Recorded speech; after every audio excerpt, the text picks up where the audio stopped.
Salute. Salute. Shout out to everybody in the building, man. We got old Chuck Schumer and them. They still at it. Him and Mike Johnson. Both gave statements today, basically on the government shutdown, guys. Make sure you double tapping that screen. Most definitely get those likes up, man. We in here. Yeah, man. Looks like we're going to start off with Schumer, man. You know what I'm saying? Because he's actually live right now, with what he got to say. Let's see what they talking about. So Hakeem and I just had another really good meeting, and we're on the same page. The American people are in a crisis in healthcare, and we are fighting for them. We are on their side. The American people are seeing that we are on their side, doing everything we can to get the Republicans to negotiate and address this crisis. And it is devastating. People every day are getting notices from their insurance companies in their states. The average American on ACA could see their costs double, even triple. And that's in red states, that's in blue states, that's in every What's state. up, Miss D? I just What's up, man, dog? What's up, Country James? What's up, Miss Pooh? Thank you for the gift. Now pays what's up, Miss $2,800 for Shireen? health What's care. up, KCL? They'll have to pay $20,000. What is a family going to do when they see that to have health care, to keep their health care insurance, they got to come up with $20,000? What do they do? What do they tell their children? That they can't go to the doctors they've been seeing? What do they do if someone has cancer and is cut off from treatment? What do they do if their hospital closes and another hospital's 100 miles away and they can't get to their doctors? So the American... No, they calling this the Schumer shutdown.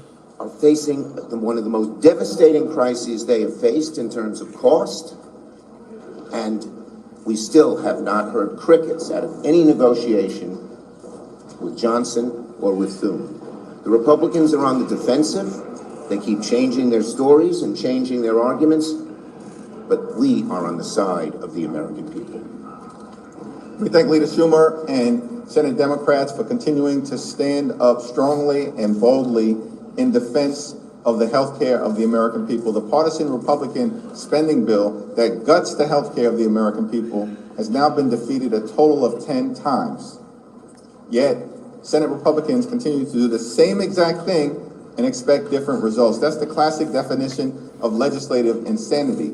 The problem is Republicans aren't serious as it relates to solving the affordable Thank you, Power Ranger Slayer. Created, solving the cost of living crisis that they've made worse.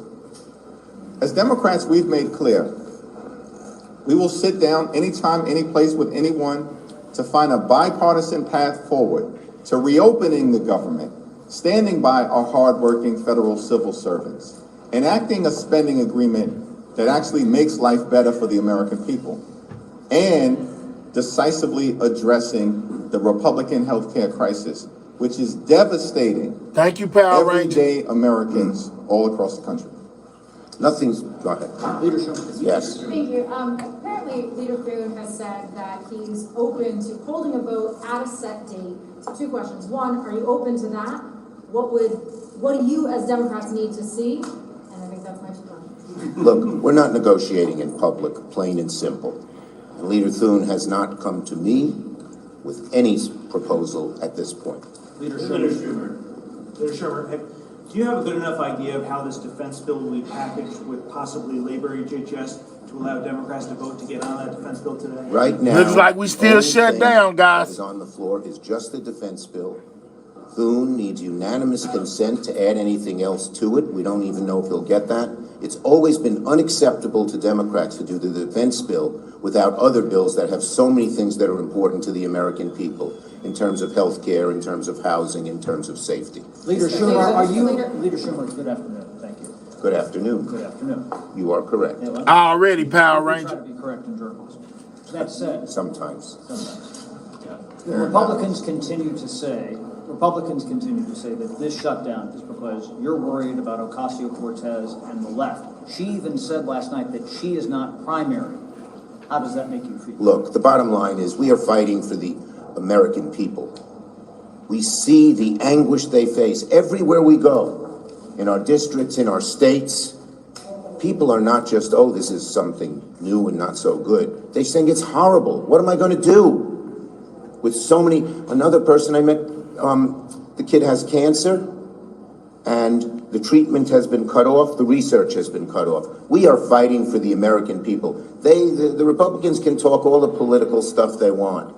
We're on the side of the American people because they need help. From the very beginning of this crisis, Senate Democrats and House Democrats have made clear we are fighting to address the healthcare crisis that Republicans have created, the largest cut to Medicaid in American history, as part of the Republican One Big Ugly Bill that hurts everyday Americans in order to benefit their billionaire donors with massive tax breaks. Hospitals, nursing homes, and community-based health centers are closing all across America because of Republican policies. That's hurting everyday Americans.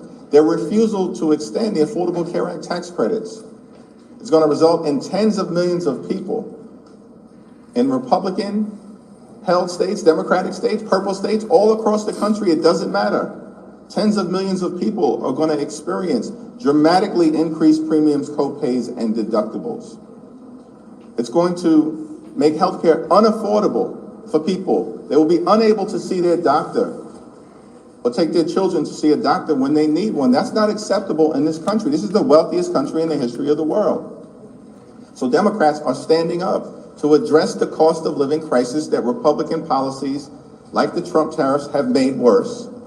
And we're standing up in defense of the healthcare of the American people. Mr. Leader, have you, or either of you as leaders, have you received a Gang of Eight briefing on this CIA activity in Venezuela? No, and it's typical of this administration and this Republican House and Senate. They try to just go at it alone on everything. That doesn't work. That's not the American way. That's not what the American people want. They want us to come together and come up with bipartisan solutions, and they have failed every step of the way. On the extension of the Affordable Care Act, we asked them to vote 3 times to extend it. They voted no. And the Republican congressmen and senators are feeling the heat from their constituencies because this crisis is so bad. And so you see them squirming and changing their positions and not always agreeing with one another. We are steadfast. We're on the side of the American people because health care is one of the most important things. When you ask people, their number one concern is cost. And Trump's done a lot to raise their costs on tariffs. Make sure y'all double tapping that screen. That's how you hit the like But button. the number one issue in terms of cost to the American people now is health care. And it's a matter of life and death. A matter of life and death. Yes. You talk about finding bipartisan cooperation. There was a bipartisan deal in the Senate on this defense appropriations bill. It passed overwhelmingly out of committee. If it's on the floor today, why won't Senate Democrats vote? Because we need to make sure they have, first of all, we have always believed, we believe that we need a strong defense, but we believe we need strong health care. We need strong safety for the American people. We need strong programs that help them with so many other issues, mental health and education. And we have always negotiated these agreements, these appropriation agreements in a bipartisan way. Once again, they're just going at it alone. Thank you. Yeah, thank you. Their approach has been my way or the highway from the very beginning, and we just continue to maintain the position. We will sit down, have a bipartisan discussion to reopen the government, to address the Republican healthcare crisis, and to enact a spending agreement that actually makes life better for the American people. Because the American people are suffering under these policies that have made life more expensive for them. Trump promised to lower costs on day one. Shout out Costs to haven't Power gone Wagon down. Slayer for showing They've all gone that up. love. Electricity prices skyrocketing through the roof. Housing still too expensive. Grocery costs too high. And now they want to stick it to the American people in terms of these healthcare premiums. It's all unacceptable. Cancel the cuts, lower the costs, save healthcare. And just on a procedural issue, so you won't know, they need unanimous consent to add something to the defense bill. They don't have it. Thank you. All right.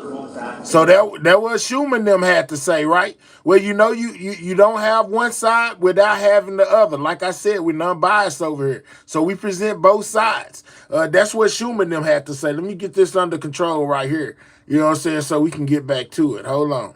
This is what Schumer. Remember what Schumer and them just had to say, because now we got to go to the Republican side, guys.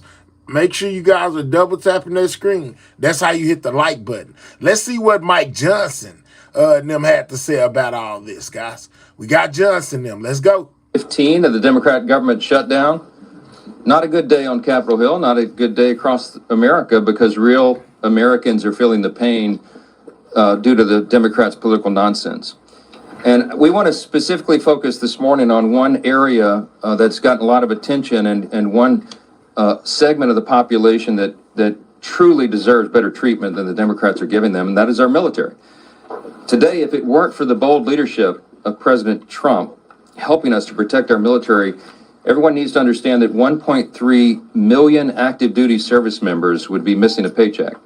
They'll get their check, thankfully, because President Trump has shown strong leadership.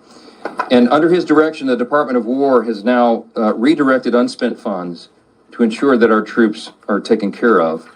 And this is while Democrats are playing political games. Last night, they played some games. They stormed my office. Maybe you saw some of the video online that they themselves shared, or someone did. They berated a Capitol Police officer, screamed at him. He was just merely standing his post. Shows again their disdain for law enforcement, as we see all around the country, the Democrats and everyone in that party screaming, assaulting ICE officers. They did it right here in the Capitol last night. Y'all make sure y'all take time to double tap that screen, guys. This is how you hit the like button. This is Speaker Mike Johnson. We just heard from Chuck Schumer.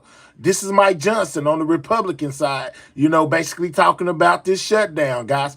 Have the shutdown affected anybody out there yet? Let me know. And if it has, how has it affected you? A few members of Congress went into the little foyer of my office and tore down a sign that I had up, and just engaged in all sorts of political stunts and antics. They've been doing that every day now, and it shows their desperation. It also shows a very strong contrast between the party that is working for the people and trying to keep the government open and do the right thing, and the party that is engaging in all this nonsense. But they've shown by their actions and now their votes multiple times. Now, 9 times the Democrats have voted, counting the House and the Senate Democrats, they have voted to not pay the troops. They have voted to block their paychecks. And it's very serious stuff. And they don't seem to care at all. The problem we have right now is that in spite of President Trump's heroic efforts to make sure they get paid, that is a temporary fix, because the executive branch's help is not permanent. It can't be. And if the Democrats continue to vote to keep the government closed, as they have done now so many times, then we know that U.S. troops are going to risk missing a full paycheck at the end of this month. And that means service members on deployment who've left their young families back home, relying upon these checks. It means service members who are thousands of miles away from home. It means service members trying to make their rent, and those who have ailing relatives that need to be taken care of. None of those people will be paid if the Democrat obstruction continues. And it should outrage every American, because it does us. Democrats in Congress, again, have voted 9 times. Here's the tally. Every single time the Republicans have voted to pay the troops, and by the way, all other federal employees, federal workers, and the Democrats have voted over and over to stop it. And the depressing irony of this, on this particular subject, among all others, is that the most pro-shutdown Democrats actually represent the most active duty service members back home, whom they have taken hostage in this insidious political game. And I want to give you a couple of examples, and this is the actual statistic of the 10 states with the largest military populations. 6 are represented each by 2 Democrats in the Senate who are withholding the paychecks. Here's the list. In California, it's home to 157,000 active duty personnel, the most in the country. Those stationed at Fort Hunter Liggett and Camp Pendleton and Edwards Air Force Base and Vandenberg Space Force Base and others will all miss a paycheck at the end of the month if Democrat obstruction continues. Now, this is worthy of note. Both California senators, Adam Schiff and Alex Padilla, are gleeful about this government shutdown. They agree with Chuck Schumer when he said very candidly just a few days ago, every day of the shutdown gets better for us. Who's the us? He's talking about Democrats. He thinks this is assisting their party and giving him political cover so he doesn't attract a Marxist challenger. The government has been shut down for 14 days now, guys. Wow. Whoa, I messed up. Hold up. In his next Senate reelect. That's what this is about. So he thinks the government shutdown is allowing him to show a fight against President Trump and Republicans, and he is happy about that. And so are Adam Schiff and Alex Padilla, while service members are going without paychecks. Virginia is home to 119,000 active duty personnel. It is the second most in the country. Those stationed at Naval Station Norfolk, Quantico, and Fort A.P. Hill, and others will miss paychecks at the end of this month if this is not resolved. Both Virginia senators, Tim Kaine and Mark Warner, are playing political games with the paychecks of 119,000 service members. Georgia's home to 65,000 active duty personnel. It's the sixth most in the country. Those stationed at Fort Benning, Fort Stewart, Moody Air Force Base, and others will miss paychecks. And just last week, this is so aggravating to us. It's so frustrating to us. It's so wrong. We saw service members waiting hours in lines wrapped around the block at Georgia food pantries. And meanwhile, you've got both Georgia senators, John Ossoff and Raphael Warnock, have now voted 8 times against paying those heroes. In Washington, the state of Washington is home to 57,000 active duty personnel. It is the 7th most in the country. And those stationed at Fairchild Air Force Base and Naval Base Kitsap, Joint Base Lewis McChord, and others will miss paychecks. Both Washington senators, Patty Murray and Maria Cantwell, have repeatedly voted against pay for service members in the Evergreen State. Hawaii is home to 43,000 active duty personnel. It is the 8th most in the country. Those stationed at Joint Base Pearl Harbor Hickam, the Schofield Barracks, and others will miss paychecks. And both Hawaii senators, Mazie Hirono and Brian Schatz, have voted against paying soldiers stationed in Hawaii. And by the way, many of them are thousands of miles away from their families. Colorado is home to 35,000 active duty personnel, the 10th most in the country. And those stationed at Fort Carson, Buckley's Space Force Base, Peterson's Space Force Base, and others will miss paychecks. And you guessed it, both Democrat senators are from Colorado. John Hickenlooper, and Michael Bennett have voted against paying those troops in their state. And I just want to mention New York. It gets honorable mention. It isn't in the top 10, but the Empire State is home to 17,000 active duty personnel, the 17th most in the country. Those stationed at Fort Drum and Fort Hamilton and others will miss paychecks.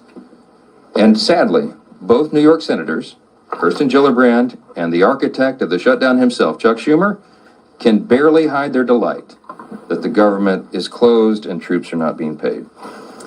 I will just say this. There's something that should be remembered by everyone. Democrats say that even missed paychecks for U.S. troops won't be enough to end this shutdown. The Democrats, who we just demonstrated, represent thousands and thousands of the most heroic men and women on the earth, refuse to put their unserious partisan demands to the side and pay the troops. And here are the indisputable facts of this shutdown. Republicans want to pay the troops, and we have shown that with our actions and our votes now 9 times.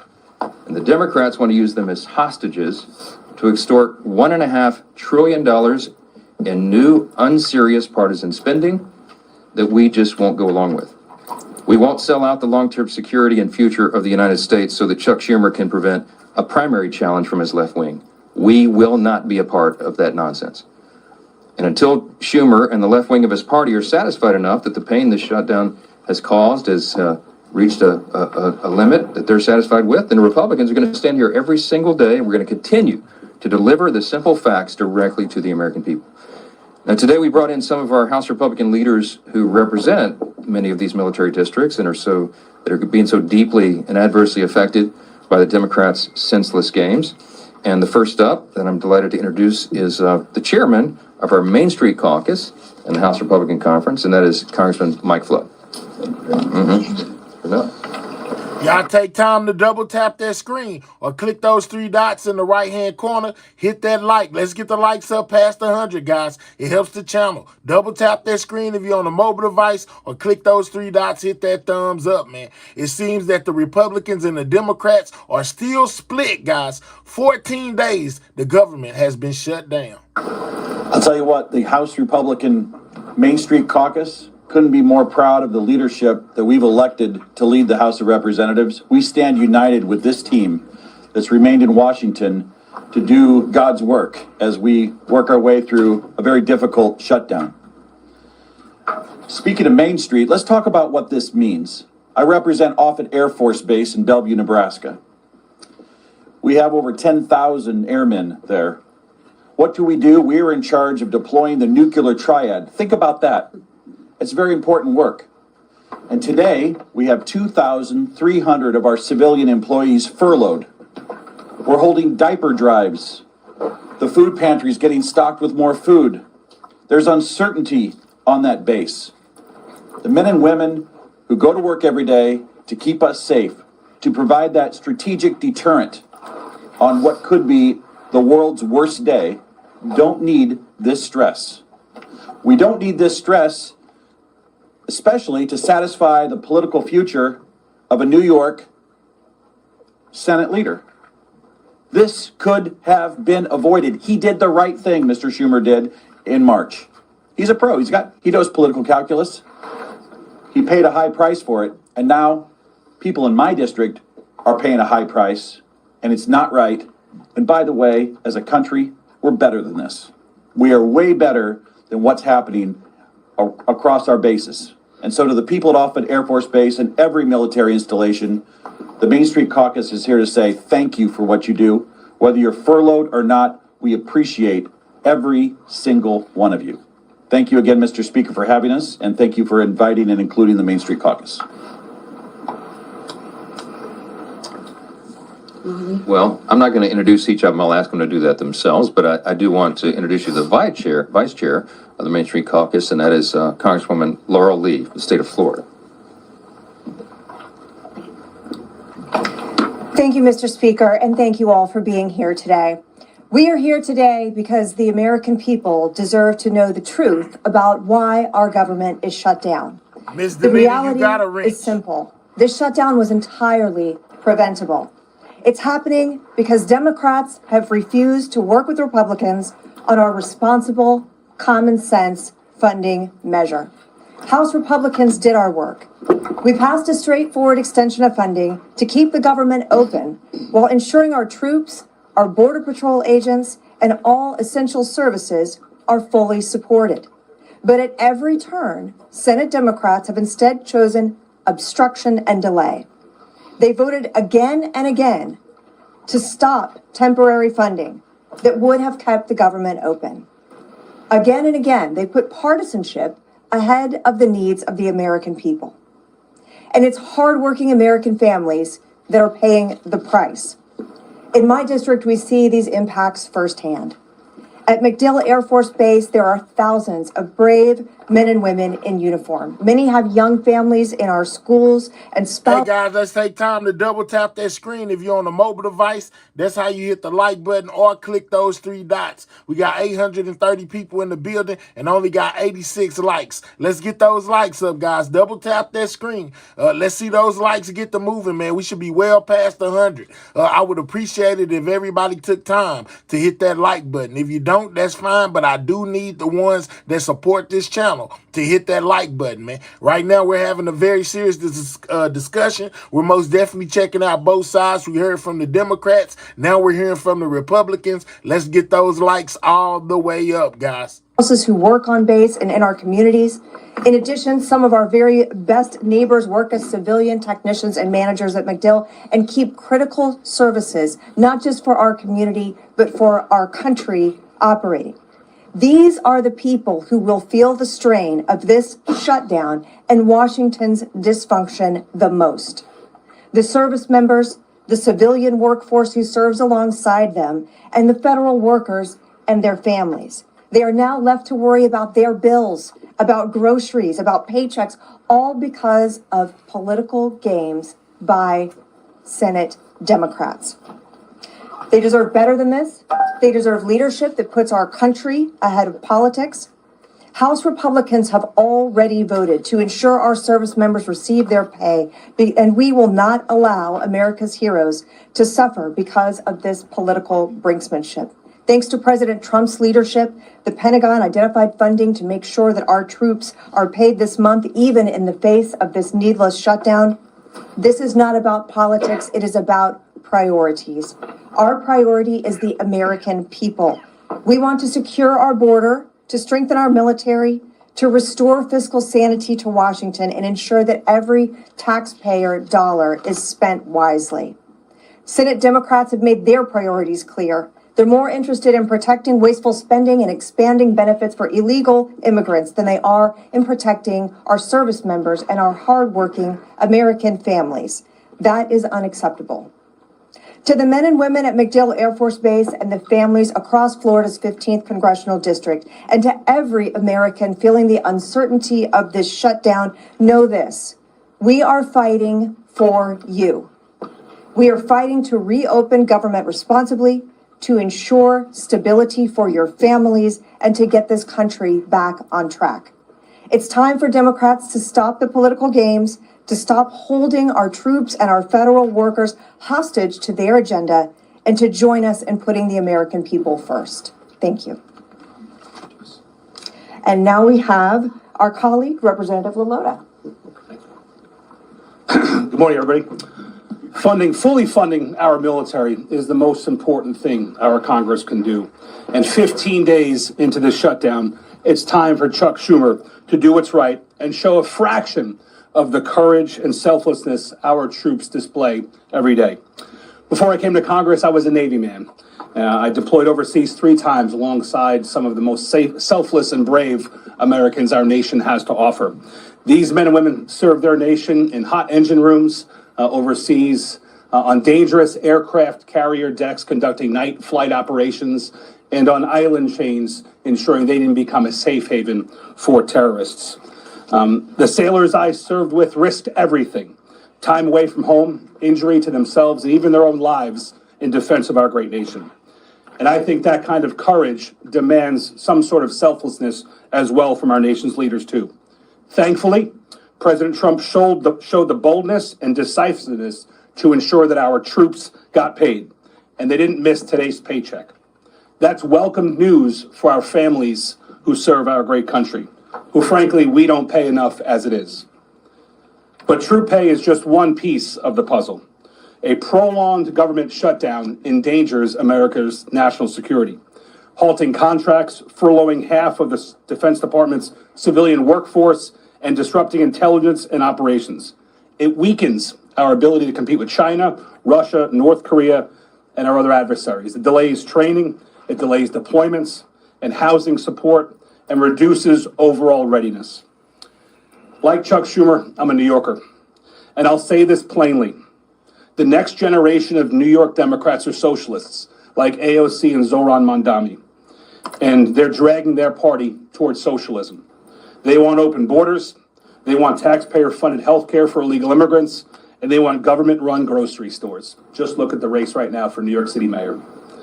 Now, I know that socialism doesn't come naturally to Chuck Schumer. It was said before that just back in March, he supported the same clean CR that we're asking him to support today. Back in March, he had a backbone, Chuck Schumer. He stood up to his party's radical base and said he would put the nation before his own political interests. And he took a lot of flack for doing so. And that's why he's changed his course. But we're here today to call on him to do better and to put the country before his own political job. And we're asking that he put the hundreds of thousands of federal workers that rely on a continuing resolution, we're asking him to support that. And we're asking him to put the millions of Americans before his own political future. We New Yorkers, we pride ourselves on being tough. So I'm asking Chuck Schumer to be tough and to stand up to his own party's base. Stand up to AOC and Mamdani. Be brave like our troops. And do your job and reopen our government. Are you guys Want to buying introduce what the my good friend, also Republicans are military putting veteran down? and Air Are you guys buying what they're putting down? Let me know in the chat, man. Are they making more sense than the Democrats? Let me know. The Democrats say they only stalling because of this healthcare thing, you know, because it's going to cost so much money for American families to get healthcare. The Republicans say, hey, man, we doing this, you know, basically because they're trying to give healthcare to the immigrants. Who's lying in your opinion? Who's telling the truth? Let me know. Force, don't hold the Air Force part against him. An Air Force colonel who's doing a hell of a job fighting for his constituents in Iowa, my friend Zach Nunn. Nick, thanks, brother. Whenever you can get the Navy and the Air Force on the same target, we're moving in the right direction. Friends, here's the reality right now. This government shutdown does not have to happen. Cutie Pie We have a says reality the fluff. before us where 1.5 million troops, both those active duty and those in the Guard and Reserve, are on pins and needles where they're going to be able to feed their family marching forward. I'm so proud to be standing with fellow patriots up here, many of them who have served. I'm one of those members who have served not only in combat, but continue to serve in my reserve capacity now. I've already committed my drill this weekend, and speaking with frontline members who are serving in uniform, our brothers and sisters, the sons and daughters of families who have sacrificed to have their child be in the military. They all have the same question. Why is this happening? And what is the mission to be able to stop it? Well, let's be very clear. The House of Representatives has executed its portion of the mission. Fully pay our federal government. The majority of the House, the majority of the Senate, the majority of the American people want this. But the reality is, there's a handful of individuals in the Senate who have put a stop to it. And this is where I agree with one of my colleagues. We don't govern by temper tantrum, he said. We'd be hurting millions of Americans, and we'd be treating them as leverage. That was Chuck Schumer in 2018. Another colleague said, this is irresponsible. No, it's reckless. My other colleague, Nancy Pelosi, but that was in 2013. A fellow colleague said, it's not normal to hold 800,000 workers, or in this case, over 1 million military members and their paychecks hostage. That was from AOC in 2019. Team, we've heard about the first-hand impacts to individuals. And it goes beyond just America, but what's happening right in our own districts as we look at this. Today, 15,000 National Guardsmen from Iowa were in danger of not being able to decide whether to put a down payment on a new car or being able to put food in the refrigerator. 2,000 of those members are right now deployed on the front lines in U.S. CENTCOM in Iraq.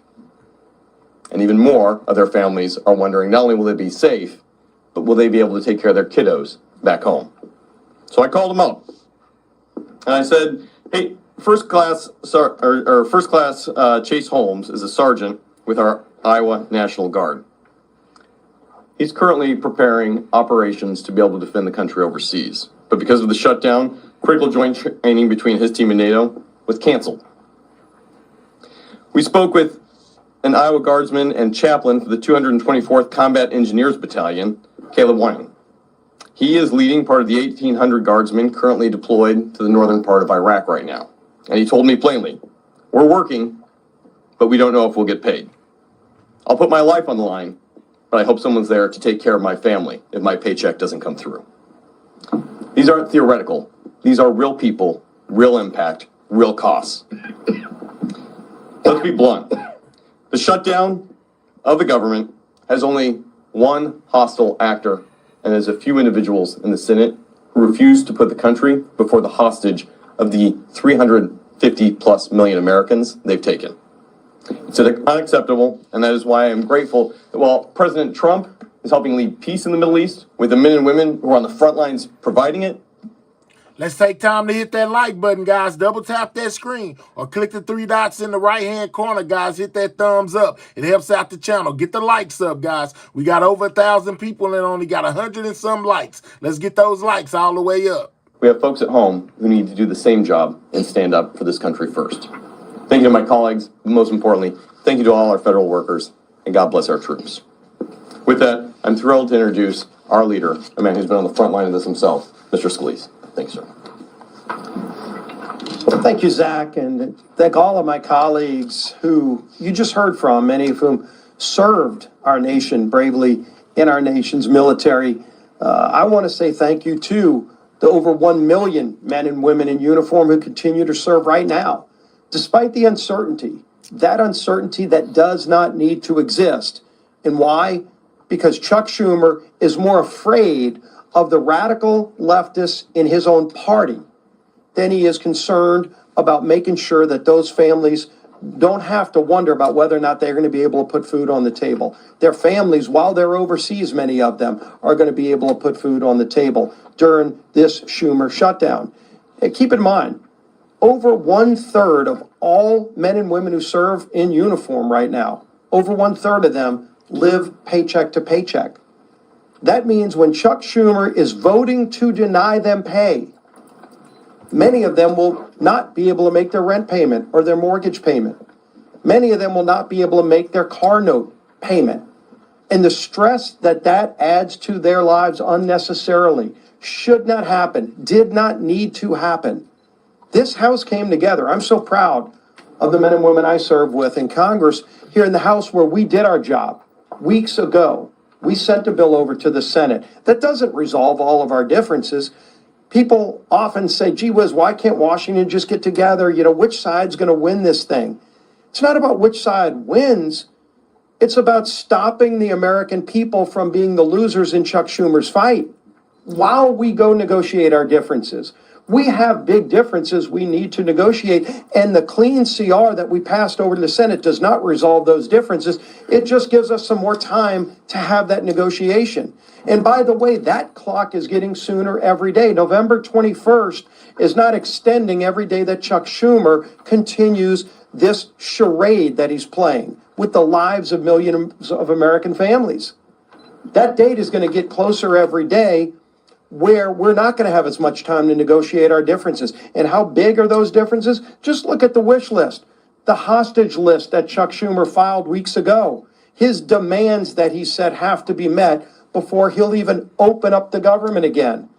$1.5 trillion in new unrelated spending Chuck Schumer demanded, including, yes, eliminating all the verifications so that illegals will get taxpayer-funded health care. That's in Chuck Schumer's bill. Chuck Schumer guts the $50 billion rural hospital fund to give taxpayer-funded health benefits to illegals in his hostage demands. That's not going to happen. And so when are we going to have a rational conversation? When are Democrats going to actually become serious in this discussion where they say, let's open up the government and start talking about our differences, about how we're going to get this country back on track? And in contrast, again, just look at what happened yesterday.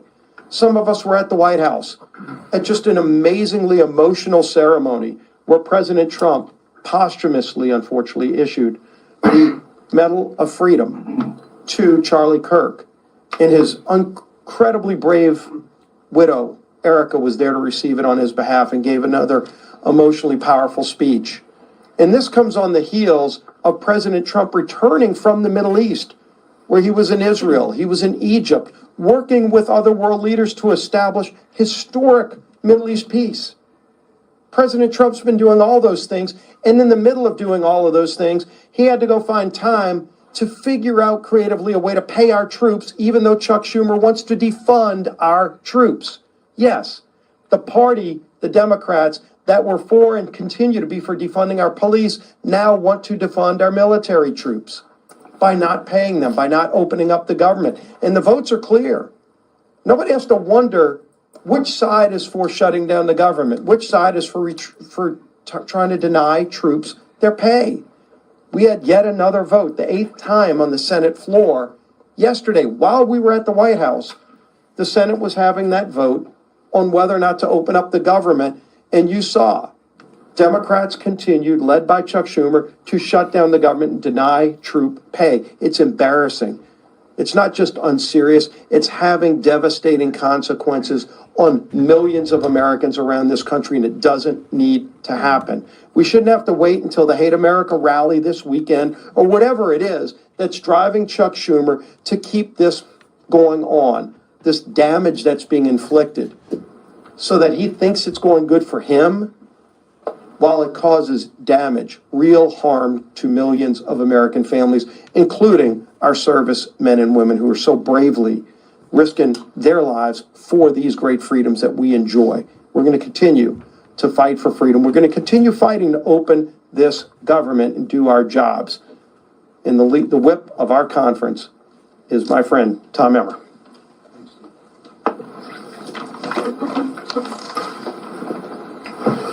If Chuck Schumer and the Democrats had things their way, more than 1 million service members would not get paid today. Thankfully, our commander-in-chief stepped up where the Democrats have refused by reallocating funds to ensure our troops receive their hard-earned paychecks today. Thanks to President Trump, military families across the country will have the resources they need to continue making ends meet just a little bit longer. Yet, what has been the Democrats' response? Representative Madeline Dean told CNN yesterday, quote, "This is not the way to run a government," close quote. Making sure our troops get paid is not the way to run a government? You know what is actually not the way to run a government, Representative Dean? Holding the American people hostage over your $1.5 trillion wish list of radical demands. Clearly, the Democrat Party of today is not your grandfather's Democrat Party. They care about one thing and one thing only, appeasing the radical, pro-terrorist wing of their party. And they will inflict the maximum amount of pain on the American people to do it. But it doesn't have to be this way. Republicans have a nonpartisan government funding bill ready in the Senate. We've been talking about it now for more than 2 weeks. It can be sent to President Trump's desk immediately. We could end the Democrats' shutdown chaos today if they would do the right and reasonable thing by passing our clean CR. It contains zero partisan policy riders, no gimmicks. It's the same spending levels that Democrats supported just 6 months ago and that they passed 13 times previously under the Biden administration. But 9 times now, 9 times, the Democrats have refused, shutting the government down in the process and forcing Americans to pay the price. All so they can gallivant around the Capitol making ridiculous videos, childish videos, scream at Capitol police officers who aren't getting paid, by the way, and buy time until their Hate America rally takes place on Saturday on the Mall. It's despicable and it's wrong. We can only hope that they come to their senses and that the madness ends soon. Until then, our message remains the same. Stop playing political games, pass our clean CR, and reopen the government for the people you were elected to serve. Lisa McClain, our conference chair. Thank you. They're pretty, hey man, they're stuck Well, in good their morning, ways. everybody. Here we are again. I'm going to be very clear. Chuck Schumer wants a dirty deal. I'll say it again. Chuck Schumer wants a dirty deal. One that caters to his radical base. You know, the same crowd planning to protest at their I Hate America rally this weekend. And what is in this so-called deal? Let's take a look at what's in Chuck Schumer's dirty deal. Let me spell it out. It adds $1.5 trillion to our national debt. $1.5 trillion. It hands out health care to illegal immigrants. That's not a talking point. That's a fact. It guts the most historic investment Congress has ever made in rural health care. Again, that's a fact. And it weakens health care for hardworking Americans. Begin to see the compare and contrast? Chuck Schumer and the Democrats want to protect illegals and hurt Americans. Republicans, we actually want to do what we were elected to do, and that's take care of Americans. Yesterday, we released a new white paper on the facts, which are actually crystal clear. So we don't need to do political stunts and storm the speaker's office, and we just have the facts on our side. And notice, when you can't beat us on the facts, you have to go to emotion. and you have to go to political stunts, and that's exactly what the Democrats are doing. First, the Democrats' proposal eliminates a cornerstone investment in rural health care, putting hospitals and small-time clinics deeper in financial debt. That's a $50 billion cut to rural America. Second, states like California have played games with federal tax dollars to give benefits to, you guessed it, not Americans, that's right, illegals. Republicans actually closed that loophole, saving taxpayers $190 billion. Again, note the compare and contrast. The Democrat bill would reopen that loophole, and don't let them deny it. Make them own their votes. Make them own their stance. Let me remind you, every single Democrat on the 2020 presidential debate stage raised their hand and said, taxpayers should pay for health care for illegals. Every single Democrat. So why are they denying it now? Because they know it's not popular with Americans, right? They are on the record wanting health care for illegals. Own it, Democrats. Say it loud, say it proud. You want to put illegals over Americans. Just own it. I'm going to say it again. They are on the record wanting health care for illegals, and their dirty deal that they lay out in black and white. Finally, Democrats' plan forces taxpayers to cover the majority of emergency medical costs for all non-citizens. Another $28 billion tab for who? You guessed it, the American people. So I told y'all they putting it on the back of the Democrats, saying that they want health care for the illegals, guys. That's why they're not going with it.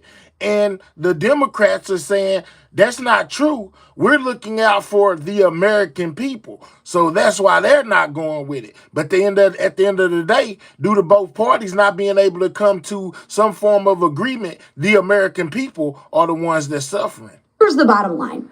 The Democrats' proposal would force taxpayers to fund $119 billion in waste, fraud, and abuse. Yes, that's right. The Democrats advocate for waste, fraud, and abuse. Why? Because it's not their money, it's your hard-earned money, including benefits for people that are here illegally. That weakens health care for Americans.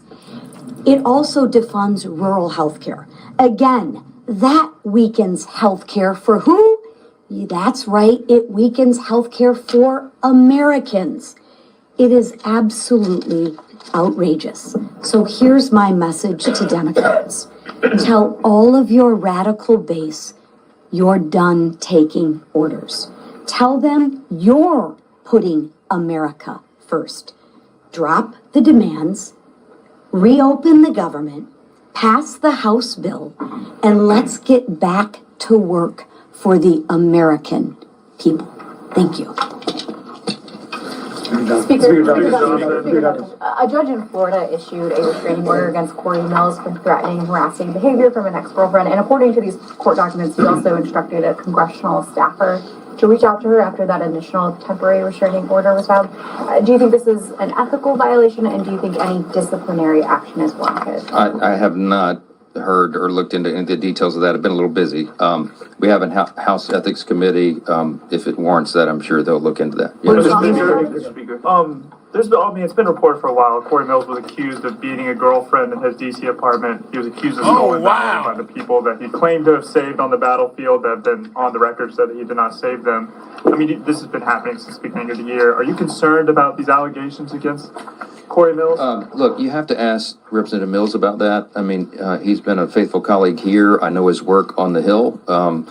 I mean, I don't know all the details of all the individual allegations and what he's doing in his outside life. You have to ask him about that. Let's talk about things that are really serious. Back row, go ahead. Thanks, Mr. Speaker. OMB put out memos saying that they're going to batten down the hatches and ride out the shutdown. But as you pointed out, they're going to pay the troops, as well as they said pay law enforcement. Should law enforcement include Capitol Police who protect you, your family, you know, Mr. Scalise, the whip, as well as the Capitol building in general. Yeah, we've always stood with Capitol Police and law enforcement, and we've shown that in word and deed. And I can tell you that I was with the president for a couple of hours in the Oval Office last night. I spoke with Russ Vought in the Rose Garden before the Charlie Kirk service. They are, what's the right word, forlorn about this. No one on the Republican side is taking any pleasure in this scenario. Yes, we're always for reducing the size and scope of the government and all of that, but this is not the way to go about it. We don't shut the government down, turn off the funding streams, and then require all these cuts like this. So what they're doing is they're having to triage federal spending, as you know, because anybody, as we've said, any person who's in the White House, regardless of party, and their director of OMB, is given this unfortunate reluctant task. They have to figure out and triage what are the most essential services personnel policies and what are not. They're going to look at that through a partisan lens, but when they look through it through that lens, I mean, we're looking at it right now as conservative Republicans, the White House, that's who serves in the White House right now. If Joe Biden or Kamala Harris or a Democrat were there, they would look at it with a totally different set of lenses. But I can tell you that when we look at that, we prioritize troops and law enforcement, absolutely. So if there is a mechanism to do that, they will find it and they will fund it. The reason, the way they were able to get the troops paid for this paycheck, and as I said, this is not an enduring solution because we will run out of the funds, but there were some unspent funds in effectively R&D accounts in defense. They moved that over to prioritize payment of those who are putting their lives on the line today and who have families, as has been explained by the White House, after the funding gets going again. If we can find a similar mechanism to take care of Capitol Police, of course, they'll do that, but that's in a separate branch, so it's a different determination. Yes, sir. Mr. Speaker, this is day 15 of the shutdown now, and Leader Scalise just kind of addressed this, that the 7-week bill that you guys passed before, you guys have already lost 2 weeks of that. Is there a point in the future where you decide to put either another clean continuing resolution on the floor, like in the next couple of weeks, or why not just put some of your appropriation bills that have passed out of committee on the floor during the shutdown? Our appropriators have been hard at work, even during the shutdown. They had, remember in the House, we passed all 12 separate appropriations bills through committee, 3 off the floors. There's 9 left. They've been working to put those together and prepare them for action. And whether or not they're all collected here in DC or they're working individually at home as a group, you know, we have lots of means of communication right now. So the appropriators are working not just among colleagues in the chamber, but chamber to chamber. So it's a bipartisan discussion that's been going on. As I mentioned several days back, I even spoke myself with Patty Murray, who's the lead on approach in the Senate, Democrat side. So that work has been going on. With regard to the timeline of the CR, it would do us no good to pass yet another CR out of the House because it will meet the same fate. Chuck Schumer and the Senate Democrats want to close the government down. They are gleeful about this. They are happy that troops are suffering all this pain, apparently, because they've just voted now 9 times collectively. Democrats in Congress have voted 9 times to block the pay of troops and Capitol Police and all the federal employees and by extension all the civilian contractors and everybody else. So we would just be going through an exercise in political futility to pass another CR. It is ironic that the 7 weeks on the clean CR that we passed September 19th was a date that was determined by Republicans and Democrats in the House. The appropriators determined together that should be the length of the CR. Oh, Mr. Johnson, half of my chat say you're lying. It's a bunch of say liar. I'm talking about half of my chat, man. What is going on? And they stipulated together that it should be clean. The Democrats at the time said, please don't put any Republican priorities on that so that we can all do this in good faith. And we didn't. We put a clean CR. And still they voted no. Why? Because their leadership, Hakeem Jeffries and Chuck Schumer, told them they had to. So I think appropriators want to get back to work. I know every House Republican does, but we've got to get the lights turned back on, and Chuck Schumer and the Democrats need to vote to do that so we can get back to regular legislative session. Yes, ma'am. Last question. Thank you. Just to follow up, though. So the Senate is actually trying to advance some appropriations bills. Are you saying that if your appropriators get some bills ready for the floor, you'll bring them back, bring the chamber back, even if the CR isn't passed? Leader Thune is trying to advance the defense approach bill today. We'll see how that turns out. My suspicion is the Democrats are going to play their same political games and stop that cold. I hope I'm surprised by that. But we'll see. We're on a 48-hour return notice for House Republicans and the House itself.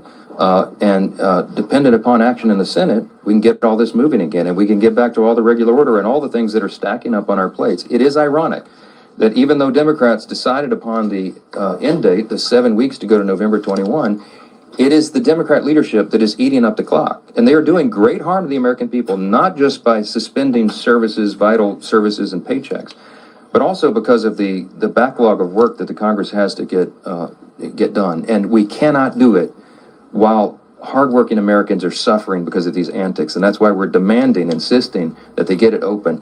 I'll leave you with this. You've heard the word contrast here a number of times today. I'm so grateful for these Main Street Caucus leaders who came in to help us articulate this contrast. I'll just say this again. You have two parties on a split screen right now. You have President Trump and the Republican Party reducing your taxes, cutting government red tape and regulations to get the economy going again, passing historic legislation to boost the economy and bring down the cost of living. You have Republicans who have ended the border crisis, almost zero illegal crossings in the last 4 months. You have Republicans who are working to end the crime crisis and support law enforcement and ICE officers and all those who are wearing that badge and putting their lives on the line and supporting our troops, as we talked about today. You have Republicans who are ending fraud, waste, and abuse in government and making government work more efficiently and effectively for the people. And you have President Trump and the White House and his administration ending conflicts that are killing millions of people around the world. What have Democrats accomplished in the last 9 months? A government shutdown. I mean, the contrast between these parties could not be any more stark. And I encourage you to watch. We call it the Hate America rally that will happen Saturday. Let's see who shows up for that. I bet you see pro-Hamas supporters. I bet you see Antifa types.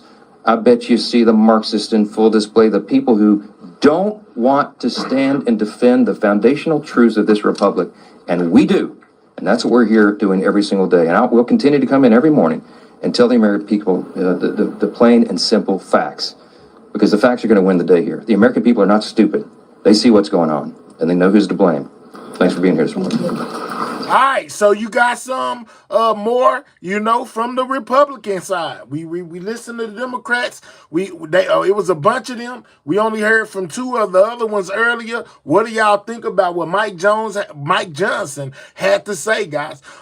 We got Trump due to give an announcement in a second. We'll most definitely get to him as soon as he goes live. But I do have more from the Democrats, guys. Let's see what they had to say. Come together and step up.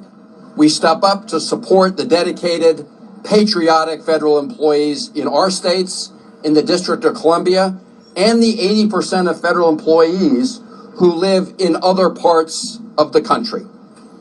And we know that when we support our federal employees, we are supporting every American across this land, because the American people are the beneficiaries of the... Get those likes up, guys. Double tap that screen. Most definitely get those likes up. Click those three dots, hit that thumbs up. We hearing from all sides, guys. Whether you're a Democrat or a Republican, I'm most definitely letting everybody speak, guys. We're hearing from both sides. I know a lot of y'all don't rock with the Democrats. I know a lot of y'all don't rock with the Republicans. But we most definitely got to listen to both sides in order to get the truth in some form of fact. Because right now I'm still convinced that it's both parties responsible for this. They need to hurry up and come to some form of agreement and open back up the government. That's just my opinion. Public services that our federal employees provide. Federal employees come together to help support our veterans. They help make sure our food and water is safe. They help develop treatments and cures to diseases that impact every American family. And the list goes on and on. We will hear from some of them today. So when Donald Trump and people, that is what they are doing. And this shutdown is different from earlier ones, because Donald Trump and Russ Vought and all their cronies are using this moment to terrorize these patriotic federal employees. That's what they're doing. In previous government shutdowns, federal workers got furloughed. They did not get fired. Firing and threatening to fire federal employees is part of the Trump administration's campaign to inflict trauma on our federal workforce. Trauma is not my word. It is the word used by OMB Director Russ Vought about what he wanted to do. Shame, shame, shame on Russ Vought and Donald Trump. And when they tell you that the shutdown is making them fire these federal employees, do not believe it for a moment. That is a big lie. It is a big, fat lie. A big, fat lie.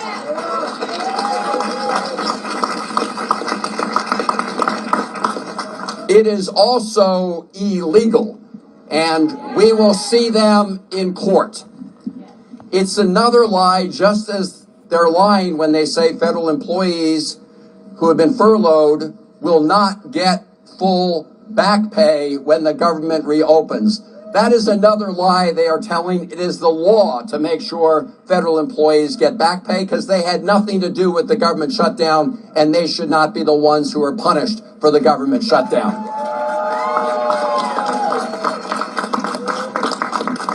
What is happening here is this is all part of the Trump 2025 playbook, Project 2025. And it started on day one. It started on day one when Donald Trump brought in Elon Musk to take his so-called chainsaw to the federal government. Chainsaw was Elon Musk's metaphor, not ours. It's part of their Project 2025 playbook to get rid of hardworking, nonpartisan federal employees and replace them with partisan political cronies. It's part of their playbook to dismantle big parts of the federal government and contract out those services to their billionaire buddies. And we are here to say, no way. We are going to stop this. So the message we have today is very simple. Very simple. Donald Trump and Russ Vought, stop attacking federal employees, stop attacking the American people, and start negotiating to reopen the federal government and address the looming healthcare crisis is upon us.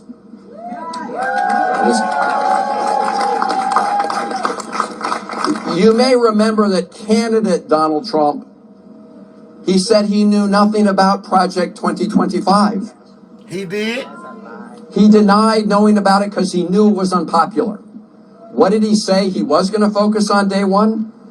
Bringing down prices, bringing down costs. That's what he said. Today, he's doing the opposite.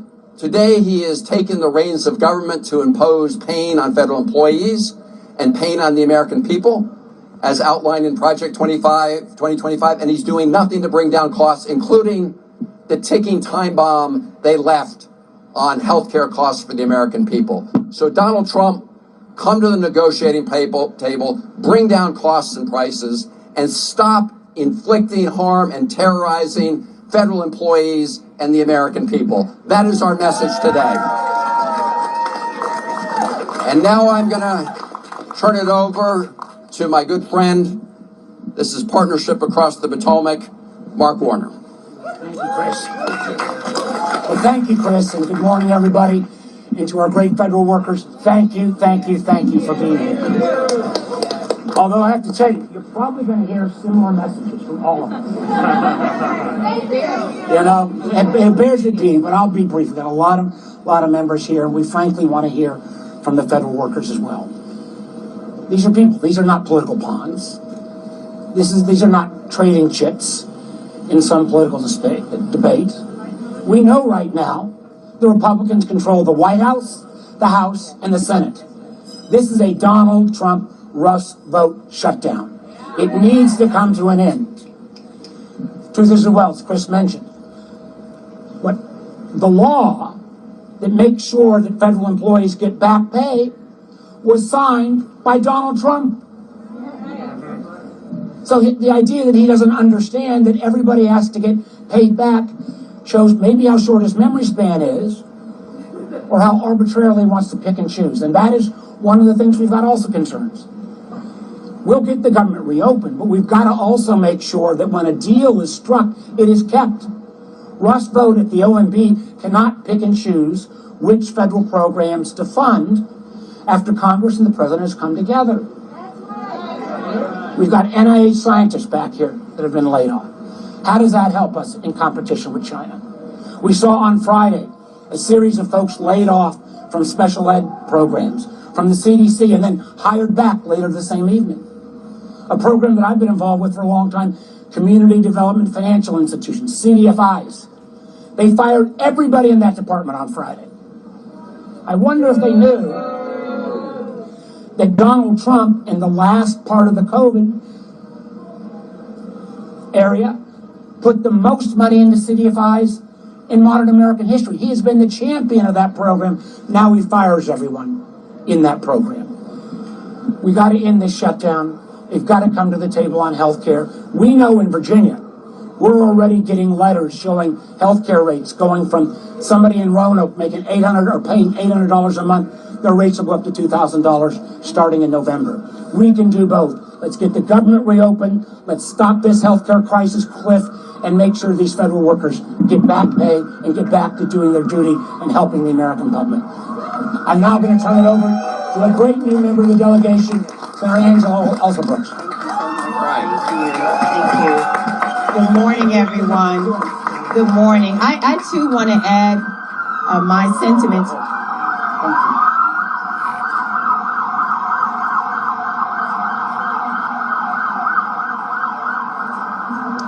I too am proud to stand here this morning. I believe that we are on the right side of history and standing with our federal employees this morning, the ones who are the truest patriots our country knows, who have shown up. I've met so many of them who've shown up, some for decades, on behalf of the American people, didn't care whether the president was a Republican or a Democrat, because they are here to serve the American people. They are here. And dare I say that they have done it well. These experts, the ones who ensure that America's exceptionalism in so many cases depends on our prowess and research and science and medicine. And these are the people who have been targeted by this administration and targeted by the very sinister Russell Vought, who on day one virtually laid out what we are seeing here today. We are not here by accident. It was completely foreseeable that we would be here in this moment, because it was always the plan of the Republican Party and the plan of Russell Vought, whose words I give to you. He said, we want the bureaucrats to be traumatically affected. When they wake up in the morning, we want them not to want to go to work, because they are and further he said, because they are increasingly viewed as the villains. We want their funding to be shut down. We want to put them in trauma. What human speaks this way? But this is the plan of this Republican Party. Again, the same ones who had the whole keys to the kingdom, who control the White House, the Senate, and the United States House of Representatives. So this is their shutdown, and it was always their plan. They have ensured that they are working now, and I want us to be clear about what this is about. It is repurposing government to benefit their billionaire friends. It is not, because the greatest lie that was told was somehow these patriots and the experts are somehow incompetent, that this was about fraud, waste, or abuse. We know it's none of that. It is repurposing the government to benefit the billionaires. That is what this has always only been about. Donald Trump lied when he said that he was going to bring down the cost of groceries. He lied when he said he was going to make life better for all of us, and none of our lives have been better. The only lives that have improved have been the billionaires. The cost of groceries has gone up by about 3% this year. We've seen these tariffs that have caused the cost of goods to go up. And again, these patriots who have awakened, and I have, for example, neighbors who said their entire division was wiped out as of Friday in the Internal Revenue Service. Those who, as Russell Vought planned, who have felt traumatized as we approach the holiday season. The men and women, thousands of them in the state of Maryland, whose lives have been upended for no reason at all. And not only their lives, but our lives have been upended as well. that we now understand that when you call to get your Social Security check, we don't know whether anyone will be there to answer the phone. The critical services that the American people have come to rely on, predicting hurricanes, ensuring that cancer research goes forward, all of this halted for no reason at all. But what I want to say to all of our federal employees, the ones who, again, are not just people on a piece of paper, these are not numbers, these are humans. These are people with lives and families and children. The message that I say to them is we woke up on this morning and this is what we have faced, but there will be another morning that will surely come. It was Dr. Martin Luther King who said the arc of the universe is long, but it bends toward justice. This is unjust, it is unjustified, and this is the feeling that we've awakened with this morning, but I want them to recognize that another morning is surely coming, that none of this is sustainable, this evil cannot last. What we have seen happen to our federal employees, we're going to continue to speak out against. We want them to know we appreciate them. We appreciate your service to our country. We still need you. We still need what you offer our country, and we will continue to work until you can be able to offer it. So I want to thank my colleagues who are here today. I want to thank all of our employees and tell them to keep on keeping on.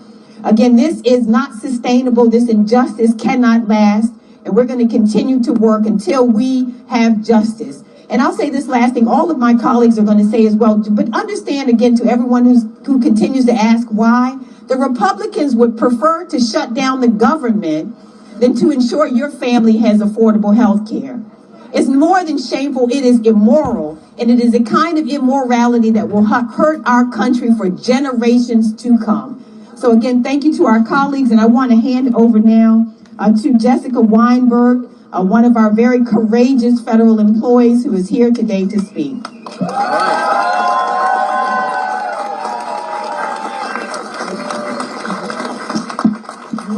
So first, I would just like to thank my Senator, Chris Van Hollen, for the opportunity to speak today and for the tireless work he's been doing on behalf of fired and tired federal workers and contractors right now. I was let go from the U.S. Food and Drug Administration on April 1st, or as we call it, the April Fool's Day Public Health Massacre, because what has happened is a travesty, not just for me, my family, and my community, but for the public health of the nation. I am here speaking out despite being taught for my entire 14-year career as a Fed never to speak publicly. I'm here balancing the need to spend time searching for jobs and providing for my family with the need to speak out about the travesty that has occurred and continues to unfold in this country. Can we get 20 more people to double tap that screen? If you're on a mobile device, double tap that screen, guys, or click the 3 dots, hit the thumbs up, subscribe to the channel if you're new. We're looking at all angles of this government shutdown, guys. Double tap that screen, get the likes up. Let's get the likes past 300, guys. Click those 3 dots, hit that thumbs up, double tap that screen if you're on a mobile device. And don't forget to subscribe to the channel, man. I'm a social scientist, and I was doing research on how to better communicate for the public for the Center for Devices and Radiological Health at the FDA. Our whole communication shop was decimated. People might not know what a medical device is, but it's everything from Band-Aids to pacemakers to CPAP machines to breast implants to brain implants to hip implants to contact lenses. Everybody uses a medical device. And the folks who let you know if your medical device has been recalled were all let go. Someone could have a pacemaker that's failing inside their body, or a contact lens, or a Band-Aid that's been contaminated, and the whole team who got the word out to your doctors, to your hospitals, to the community were let go. People will not know that their lives and safety are in danger. The public will be less informed because our office was destroyed. As federal workers, we didn't ask for much. We didn't want recognition or higher paying salaries we could get in the private sector. We just wanted to help keep the nation safe. We were focused on the mission, and we wanted to do our jobs. Now we are unable to go back to work, and our country is less safe because of it. And as the travesty continues, as more of my colleagues across the Department of Health and Human Services continue to be let go and tormented, used as pawns in a battle they did not sign up for, I feel for my colleagues. Those who received RIF notices over the weekend, folks from the Center for Disease Control and Prevention, Substance Abuse and Mental Health Services Administration, and the Health Resources and Services Administration, among others. People who come in every day just wanting to protect the public. And for those people who are still working, trying to do their jobs, while being told that their work is either not valuable or too political, neither are true. I hope that we can restore and rebuild what has been lost as a country. For now, I'm doing what I can to speak out about what has been lost so we may try to rebuild. Not only am I a researcher, but I'm a mom. I have a 2-year-old daughter and a 6-year-old son. Over the weekend, my son, who is very toy motivated, asked if he could start 3D printing Minecraft Legos and selling them to make money for the household. He didn't want to make money so he could buy himself more toys, which he's always asking for, but so he could help us pay our mortgage. It was the sweetest and most heartbreaking thing he has ever said. He knows that mommy is out of work and we're worried about paying our bills and he wants to help. So I'm here not just for me, but for him, so that I can help our country move in a better direction. I may not be able to do my job protecting the public from within the government, but I'm here to do what I can from the outside. I want to spread the word about what services and programs have been lost, and I want to do what I can to help rebuild and protect the public health, as I have done for over 14 years as a federal government employee. Thank you to Senator Van Hollen and Senator Also Brooks for what they're doing to protect the community and us fired feds.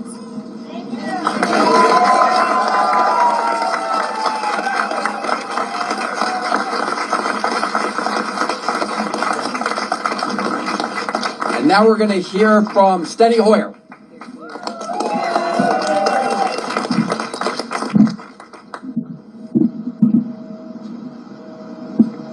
Mr. Vogt, you just heard about the trauma that you are causing. Shame! Shame! Shame! Shame! Shame! Shame! Shame! Shame! I have 3 articles here. The pain from the government shutdown is about to hit the public, Americans, because those who work for America, who stand behind me, who stand in Washington, Maryland, Virginia, and every state in our nation, the pain will be because they have been traumatized, Vote. The next article says some GOP lawmakers want to get back to work. From wherever they are. We're here. We want to get the government back to work for the American people. The next article is hundreds of CDC layoffs reversed, but biodefense protections, preparedness staff are still hit. Danger! Danger! Danger! Ladies and gentlemen, every authoritarian leader has had his grim reaper. Russell Vogt is Donald Trump's grim reaper. Trump even posted a bizarre video describing Vogt in those terms. That's who he wanted, a grim reaper. Grim is defined in the dictionary as sinister, savage, and ferocious. A trauma causer. Reaper is defined that which is used to cut down. Vogt swings his scythe through the federal government as thoughtlessly and dangerously as Elon Musk and the Doge children did with their chainsaws. The effect, sadly, has been the same. Great damage to the government, the American people, and the morale, psychological well-being, and efficiency of the patriotic American workers we call federal workers who serve them. I want to close because we were told there was a 1-minute limitation on the speakers. No, keep going. I love you. The U.S. Equal Employment Opportunity Commission defines hostile workplace as one that, quote, involves unwelcome conduct that creates an intimidating, hostile, or abusive work environment. The Congress has said that is illegal.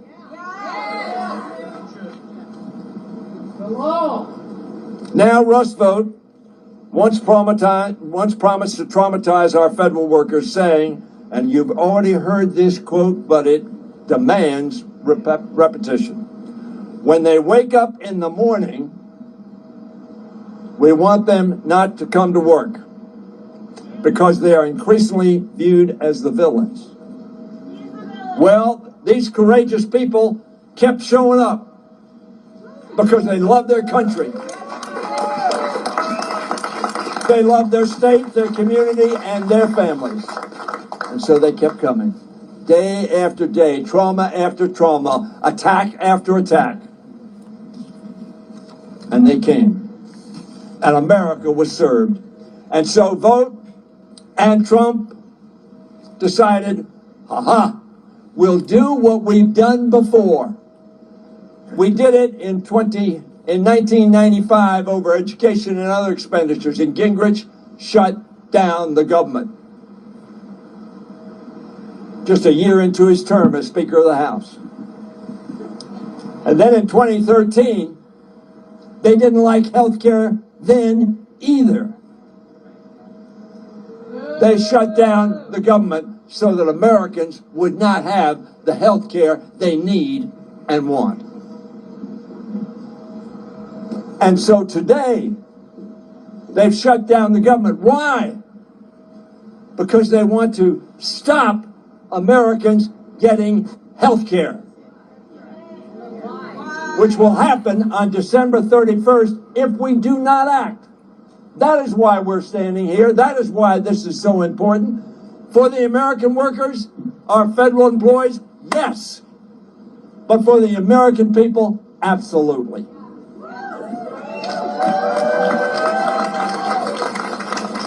This affects us all, guys. Our federal workers are not the villains.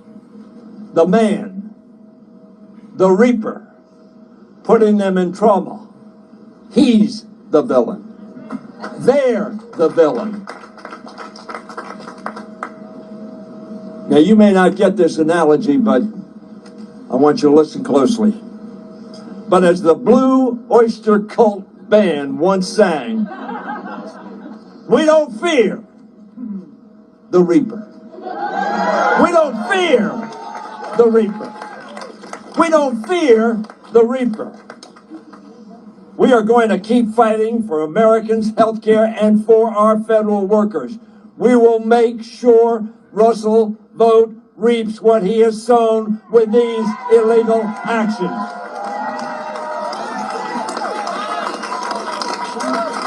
I guess it's done. Now we're going to hear from Congressman Don Beyer, who's been a leader in this fight. My colleague's eloquence is astonishing, but the great eloquence is the wonderful federal workers to stand with us today. So thank you very much. Senator Alsabrook quoted Dr. King saying the arc of justice ultimately, arc of history ultimately bends towards justice, but it doesn't do it by itself. It does it because people use force, and the best force in the world are the federal government workers who have made this the best country in the world. Today I'm angry and I'm heartbroken. I'm angry because of the stupidity and the lack of vision, the cruelty and the sheer meanness of this administration. But I'm also heartbroken that the families of so many public servants, people who've given up much higher paying careers, much easier lives to take care of our country, to make us the best governed in the world. I'm angry because of all those fired HHS and FDA and CDC and NIH employees who without them, our healthcare will only get worse and worse. But I'm angry that all those Title I kids in Northern Virginia and around the country aren't going to have the Department of Education workers to implement the Title I funds, all those kids with disabilities who will be denied the chance of getting any kind of education. And I'm angry at taking health insurance away from millions, maybe 20 million Americans, lives of pain and early deaths. I love my country. The people Donald Trump and Russ Smoot are firing love their country. They fired them illegally. The tens of millions of people this Saturday, probably the largest protest in American history, love their country. We will survive as president. All things must pass. History will judge Trump and his loveless, immoral minions very poorly. But good people, those who live to serve others, to make life better for all Americans, will prevail. Our Virginia flag says, Sic Semper Tyrannis, the tyrants will always fall. I'm angry and I'm heartbroken, but still full of hope. We will not be defined by small people who've not a drop of empathy in their soul. We have to take care of each other. At this point, especially in the Northern Virginia, Maryland, DC area, a lot of people are really, really hurting. It's up to us to step up and make sure that we take care of our families, we take care of our neighbors, we get ready for a much brighter future. This is not the end. We will keep fighting. Thank you.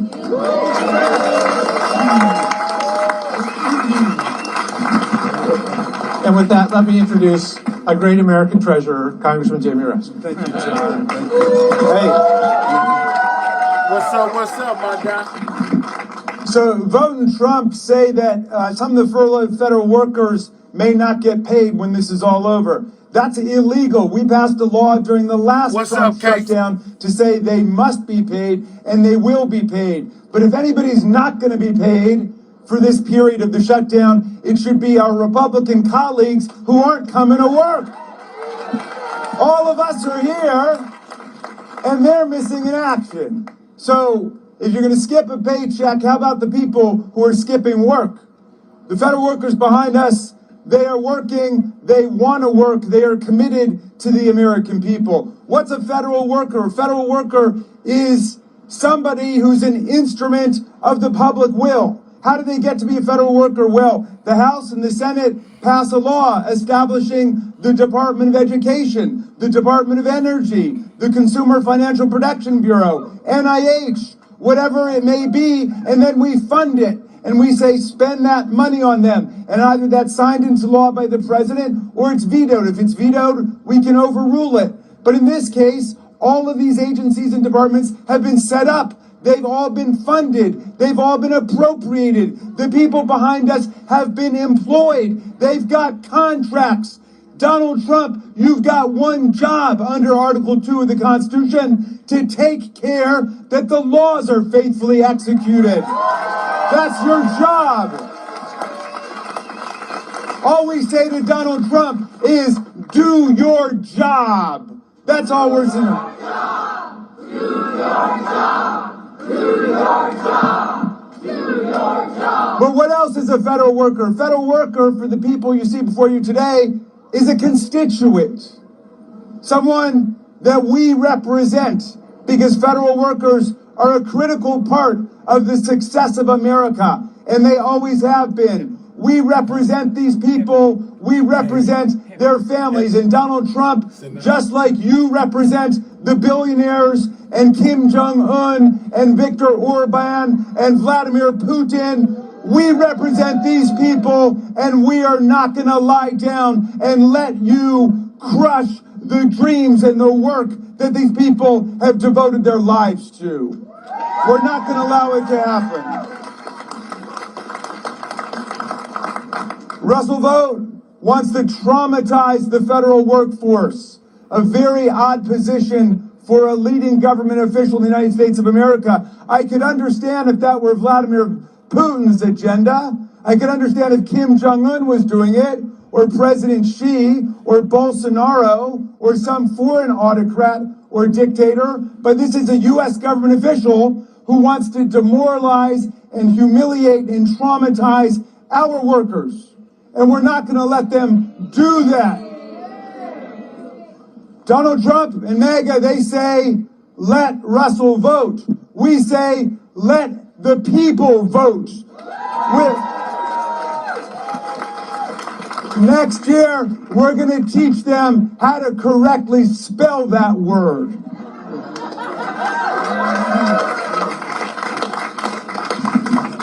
Next, we're going to hear from somebody who has been a leader in bringing the lawsuits to stop this lawless presidency. Democracy Forward, Rob Shriver, who's been part of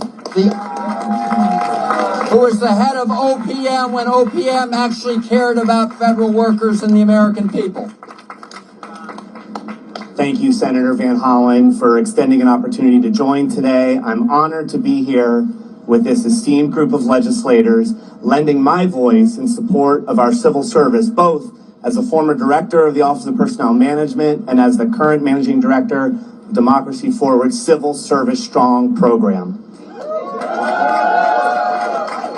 Federal workers are being used as pawns. It's wrong, it's cruel, and it is unlawful. So I'm going to talk about what we are doing for civil servants before and during the shutdown, in and out of the courtroom. Democracy Forward is a national, nonpartisan, nonprofit organization that provides legal representation to people and communities across the country free of charge. Our team has filed hundreds of legal actions since January 20th. We represent unions, nonprofit organizations, veterans groups, educators, houses of worships, small businesses, and more. We've secured multiple significant victories that protect Americans from harmful policies before a mix of judges appointed by presidents of both parties, including by President Trump himself. The impact of this administration is being felt across our nation in ways large and small. And in that building right over there, that one right there, this is being demonstrated by the threat that the president's shutdown poses to essential government services that all Americans rely on, and to the civil servants who tirelessly deliver them. Democracy Forward has led numerous landmark legal challenges to defend a merit-based civil service.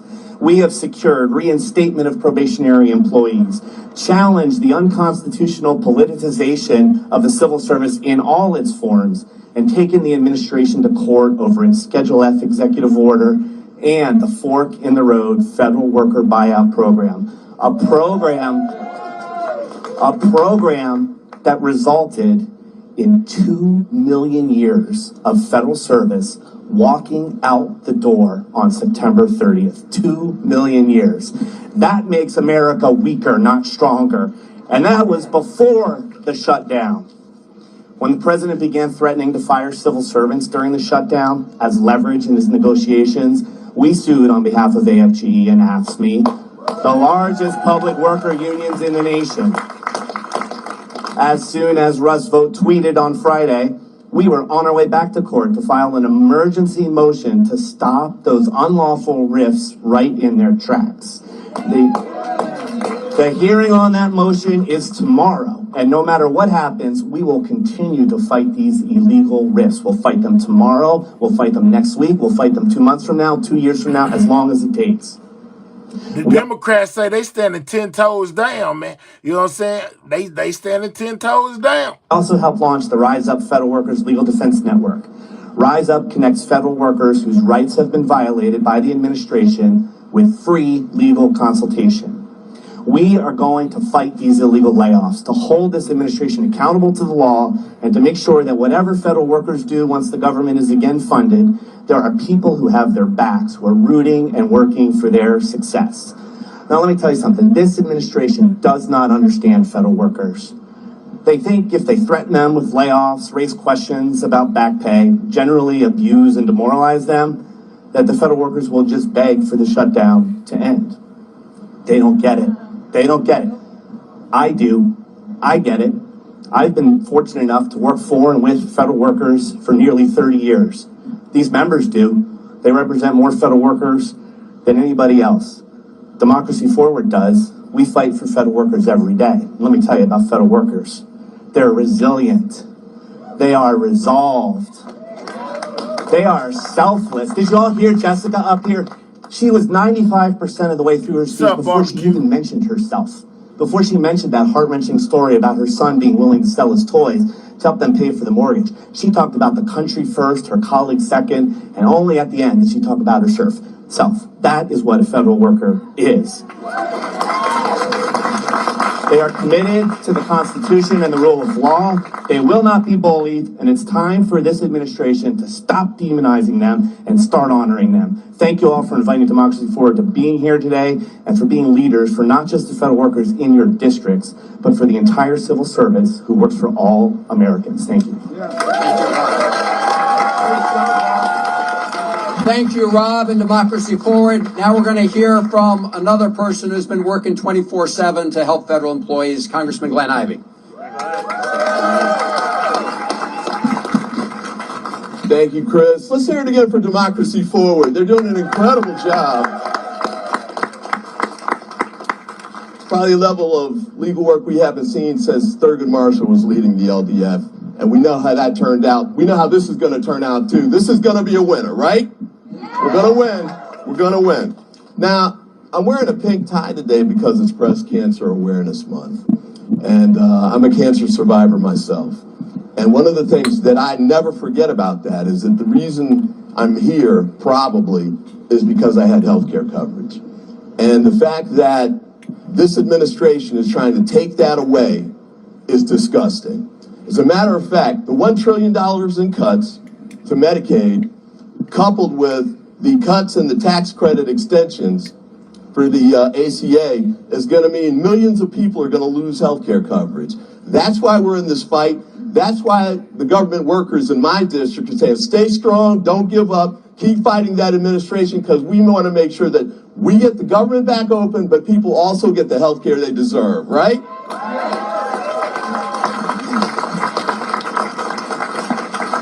And to my House colleagues, they did this vote on September 19th, and Speaker Johnson and the rest of them hightailed it out of town, pretending like they'd done their work, even though they knew they'd sent a DOA bill over to the Senate. They knew it wasn't going to go anywhere.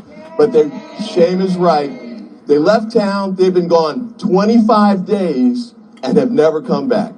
But the senators behind me, the senators who were here, they're going to go back because the Senate's been in session and stays in session. They keep working. They haven't gotten it done yet, but at least they're here. The House Republicans have been absent without leave. I don't know if they're in the witness protection program or if we need to put Speaker Johnson's face on the side of a milk carton, but they need to get their butts back here in Washington and get the job done that they know they're supposed to be doing, right? Now they keep saying, let's do the government bill first, so end the shutdown, and then we'll come back and negotiate the health care piece. But we know that okie doke, right? Because if they'd stayed here in the 25 days that have happened since they passed that bill, we could have easily negotiated a bill, right? And don't forget, the 8 months that led up to where we are now, where they passed the big ugly bill that cut the $1 trillion in Medicaid, and then allowed the ACA credits to expire, even though they extended the tax cuts for the wealthy permanently. They know they could have done the job, but they were afraid to do it, and now they're afraid to come back. But guess what? We're not going anywhere. We're going to win this. They're going to have to come back with their tails between their legs and agree eventually. Even Marjorie Taylor Greene's telling them, come back, you need to fix this. We're on board. We're going to make it happen. We're going to win this. Thanks, and keep up the great work. And now I introduce Congresswoman April Delaney. So I'm April McLean Delaney. I represent Maryland's 6th District. And I just have to say, I am honored to show up for work with all of my Maryland and Virginia colleagues.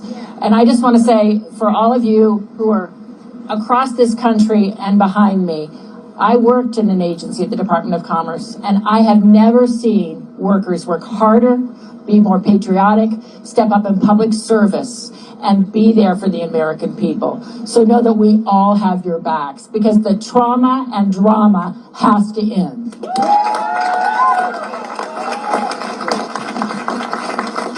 And this is an unprecedented shutdown, and it is about health care, but it's also about a lot more. My district, I represent 35,000 government employees, including parts of NIH and the National Cancer Institute and NIST and Fort Detrick and our Fire Academy. But I'll tell you, they are public servants who underpin our safety, health, and well-being as a country, our national security, and our U.S. innovation. But we're here because OMB and this administration doesn't want to make America great. I keep saying they want to make America break. They want to break our institutions, break how our agencies work, and break apart one of our greatest jewels. Jewels of innovation, but jewels Make that America break, around the world, our government workers. And most of all, I think they want to break our trust and our faith in our government and its working and in one another. But we're not going to let it break. These dedicated civil servants who choose to serve our country and to make a difference, they did not choose to be harassed, to not be paid when they were unjustly furloughed or made to work, or under the pretense of efficiency, to have a government consolidate their power. Most importantly, and I think I have to say, kudos to Democracy Forward, because our courts, let's just give it to them again, because as a lawyer, and I agree with Senator Alsabrook, the art does bend towards justice, but we have to help it a little bit sometimes, and we have to come together as a force. And our courts are so important at this time when my GOP colleagues across the aisle look at their shoes and unfortunately give up the ability to legislate and appropriate as they were supposed to do under their oath to serve the health and well-being and their constituents. But we're not going to do it. And whether it be the CDC and hundreds of children breaking out with measles, or emergency services with FEMA and NOAA and other things, or with cancer research, we know that these things are important to the American people and that the retribution and cruelty that's being done by OMB and others cannot win. So this Grim Reaper that is going to sow what he reaps, but we are going to sow the seeds of a united force that stands up for our workers, stands up for our country, stands up for healthcare, but most importantly for our values in one another, who we are as Americans. You cannot love America and not love your fellow Americans. And I know that these government workers show up every day because they love America, they love who we are as people, and they are there day in and day out, and we have their back. So with that, I give it to Johnny O, my colleague and freshman member also from the great state of Maryland.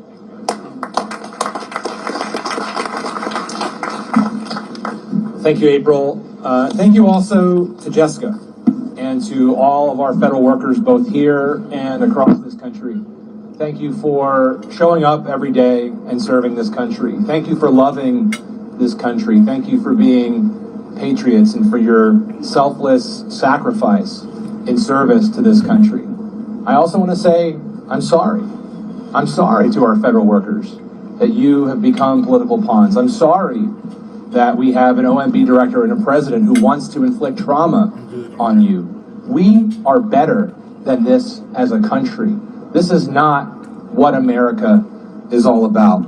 And I want to thank my colleagues in Congress, in the House and Senate, to join that, pushing back and saying we are better than this, in solidarity with our federal workers who have been under constant assault by President Trump and his administration. We would all rather be on the House floor right now voting to reopen the government, to put our workers back to work, to give Americans health care. We are ready to pass a responsible bipartisan budget that does exactly that. I'll just echo the remarks of my colleagues and share 3 quick points.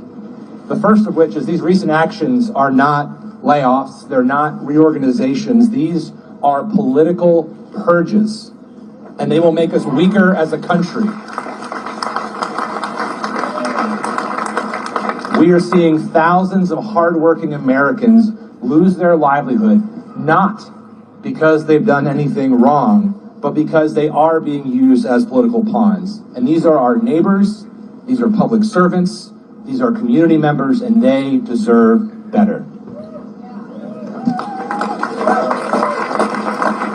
That's why I have introduced legislation to make it absolutely clear that under no circumstances may federal employees be fired during a shutdown. I'm pleased that we have nearly 70 co-sponsored that legislation, many of whom are my colleagues here today, but not one, not a single member of the House is a Republican on that legislation. So Speaker Johnson, if you care so much about these workers, sign on the bill, bring it to the House for a vote, bring us back so we can vote. Point 2, mass terminations will make this shutdown permanent. The American public will lose access to vital services they rely on each and every day. Inspecting food, processing tax returns, keeping us safe when we fly. Don't punish us, because y'all can't get along. Compromise. We want to find compromise, but we cannot do that if we are not talking to each other. Once again, we're looking at another week. And that's what I don't like, when they start talking about punishing the American people because they can't get along. That's just crazy to me. Y'all keep on saying a lot of Americans will lose their benefits. A lot of people won't get paid. It's like y'all looking for us to lose benefits and not get paid. Let's come up with a resolution so that the American people, can get their money. What are we talking about? And that's on both sides. Cancel votes. Most Republicans, as has been noted, aren't even in town. As the president has amnesia or doesn't really care about the law applying on things like paying our federal workers back pay. But there are no discussions because the president's not in the room. The speaker is canceling votes. People are absent. Let's get back to the table. Let's do our jobs. Let's pass a responsible budget and end this reckless shutdown. With that, it's my pleasure to invite up my colleague and friend from Virginia, Representative Suhas Subramanian. First, I want to say thank you to all the federal workers and the contractors who are going without any pay during this time. Thank you for serving our country, for everything that you do. And just know that when you try to traumatize and attack federal workers and contractors, you hurt every single American, because those are the people that they serve and they protect, and they keep healthy. And I want to say something. Actions speak louder than words. This administration and the House Speaker said that they care about federal workers, and yet they continue to fire them and traumatize them and celebrate their RIFs. And they say that they care about veterans, and yet they continue to treat them like garbage in the federal government. And they say they care about parents and families and children, and yet they continue to attack programs that serve those people and fire people who are working in K-12 education. Actions speak louder than words. If you really want to end the shutdown, then Speaker Johnson, open the government so that we can reopen Congress so that we can reopen the government. That's the way to end this shutdown. Instead, we have Republicans at home who have not shown up to work. And so we need to end this shutdown by opening the Congress again. And so thank you to the federal workers who have been serving us for so many years. And Russ Vogt, if you're up there, you can listen to us. Just know that if you continue to fire federal workers during a shutdown, that we will see you in court. And if you continue to try to take away back pay from federal workers and contractors, we will see you in court again. And we will continue to fight in every single venue and every single street corner until we make sure that we end this shutdown and we protect federal workers and we bring health care access to the American people. Thank you. I want to introduce the latest member, the newest member of our delegation, Congressman James Walkinshaw. Thank you. All right, thank you. I want to start just by adding my voice of appreciation to our dedicated federal workers. I have the great honor of representing nearly 60,000 federal workers in Northern Virginia. These are folks who give of themselves each and every day to serve the American people. In most cases, could have been making a lot more money in the private sector, but have chose public service because they believe in it. And I want you to know, I want all of you to know that not only do those of us here today stand with you and support you, but millions of Americans stand with you and support you as well. And the voices of those Americans will be heard. The voices of those Americans will be heard. We had a festival in Fairfax this weekend, and I had conversation after conversation after conversation with federal workers. Some who had been fired months ago over the course of the 9-month assault that they've experienced. Some who are still on the job, doing their best to serve the American people with an administration that doesn't believe in serving the American people. But one conversation is burned into my memory. A gentleman came up to me and described receiving the illegal RIF notification Friday afternoon. He works at the Department of Education. He works on transition services to help young people, young adults and their families with disabilities navigate the difficult transition from secondary education to the workforce or to support in the community. And for folks that I represent and all of us represent who have disabilities, kids with disabilities, that is a challenging transition. And he was in tears. And he was in tears not because he lost his job. He was in tears because the families and the communities that he has served will no longer have those services. Those kids and those young people will be on their own. So if Russ Vought thinks he's punishing Democrats or thinks he's punishing federal workers, the reality is he's punishing the American people. He's punishing the American people. And that needs to come to an end. Russ Vought needs to come before Congress and explain to Congress and the American people why he believes he's above the law. And our Republican colleagues need to show up for work. They need to come back from their vacation, interrupt their tea times, show up here in Washington at the Capitol so we can sit down and negotiate an end to this shutdown, an end to Donald Trump's punishment of the American people. Thank you.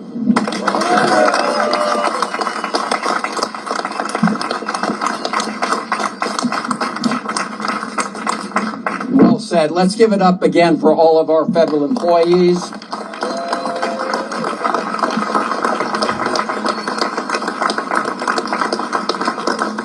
We want to fire Russ Vought and rehire these federal employees. We want to shut down this OMB and reopen the federal government. We're happy to try and answer any questions if there are any here today. Why don't we go right here? Yeah.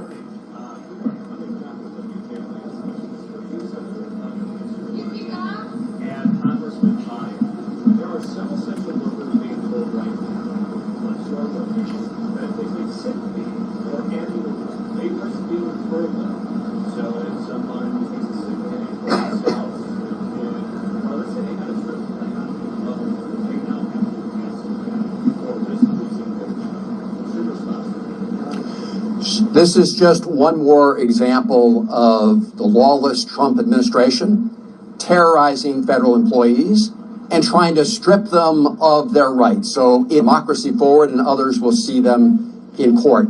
Again, these are the laws of the land. And what we have is an administration that thinks it's above the law. And we're here to say we're going to fight for our Constitution, we're going to fight for the law, and we're going to fight for the American people and federal employees. I don't know if you want to... Oh, yeah. When you take away sick people, when you take away sick leave from people, that is breaking the law. And the reality is when you force sick people to come to work, you're just going to make everyone else sick, especially in the middle of flu season. It's illegal, and we should fight that in court. Yeah.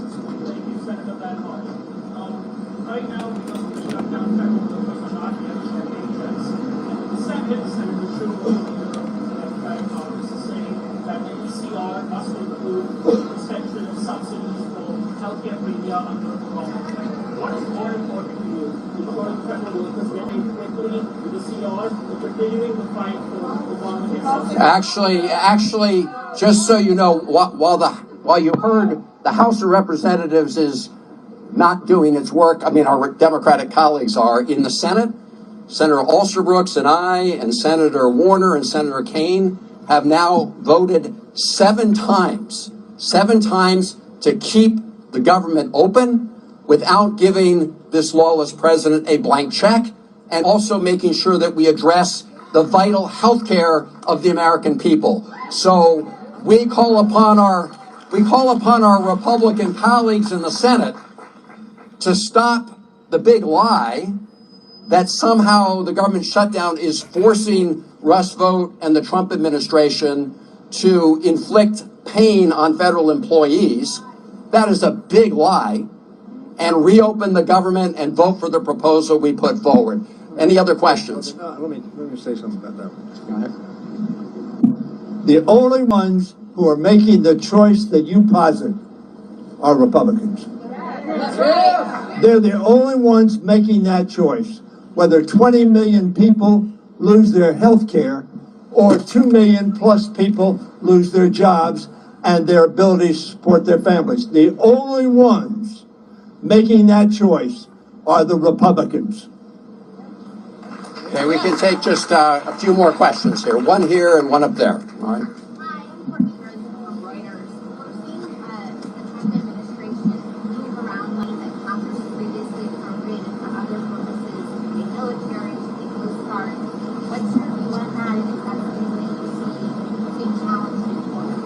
So again, what we want to see is the government reopened and that we make sure everybody gets their pay. One of the things we've seen from the beginning of this lawless administration is transferring monies from accounts that the president doesn't like but have been enacted by law to things the president likes.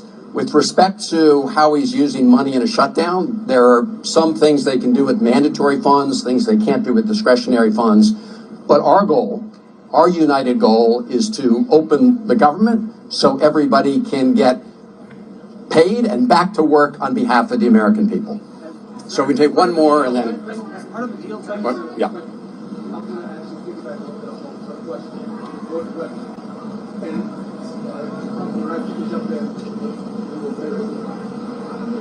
Is the Trump administration allowed to pay troops during the shutdown?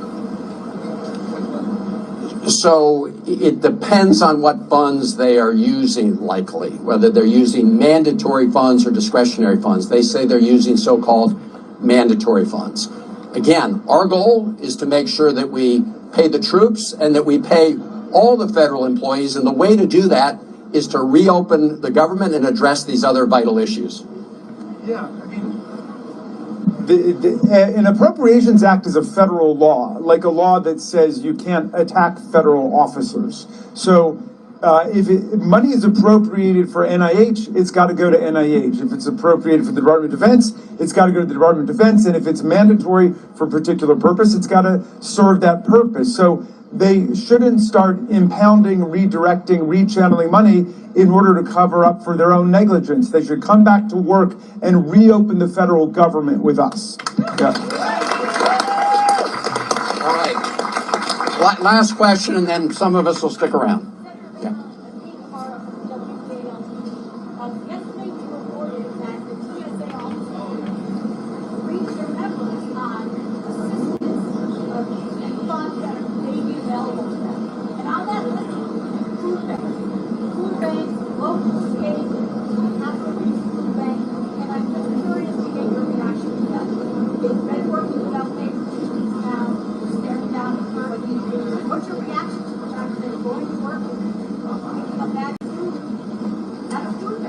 Well, this is what the Trump administration and Russ Vought have inflicted on our federal employees. The best way to make sure this doesn't have to happen is to reopen the government, but also make sure that we address this lawless president and healthcare costs down for everybody. But this is the result of what the Trump administration has done. As you know, a group of us from Maryland were out at BWI Thurgood Marshall Airport just about a week ago, thanking our TSA officials, thanking our air traffic controllers.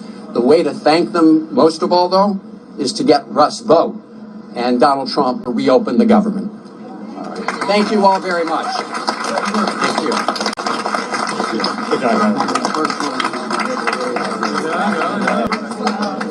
Thank you. So there we have it, guys. I showed y'all both sides. I showed y'all what the Republicans had to say. I showed y'all what the Democrats had to say. Whichever side you choose to believe, man, it is most definitely disheartening to see the government shut down, man. So many people need benefits. You know, one side, the Republican side say, hey, man, we're not choosing to open back up the government because the Democrats are trying to give health care to the illegals, right? The immigrants. And then you got the Democratic side saying, hey, we're not trying to open back up the government because we got we're trying to assure, you know, that all Americans get health care. So I don't know, man. You know, it's a big divide within this all. But I tell you one thing that I do know, the American people are suffering. We're the ones suffering because they can't get along, in my opinion. You know, they need to come together, you know, and come to a resolution, man. You know, I bet you if they cut their checks off to where they didn't get paid, we'll get some kind of resolve going, guys. That's just maybe my opinion. You know, a lot of y'all may not feel like that, but that's how I feel when I watch it. I've been paying attention to this day by day, you know, looking at it, listening to both sides. And what I've come up with is that each side is trying to blame the other party when it's really both parties. You know, it's really both parties that are putting us in this bind, guys, if you ask me. I think they need to stop sending them money, let them stop getting their paychecks and able to pay their bills on time and covering the necessities that they need, and it'll be a quicker resolution to come. They wouldn't play with the American people in this way. You know, everybody's saying they're doing stuff for our benefit, but at the end of the day, we the ones that are hurting.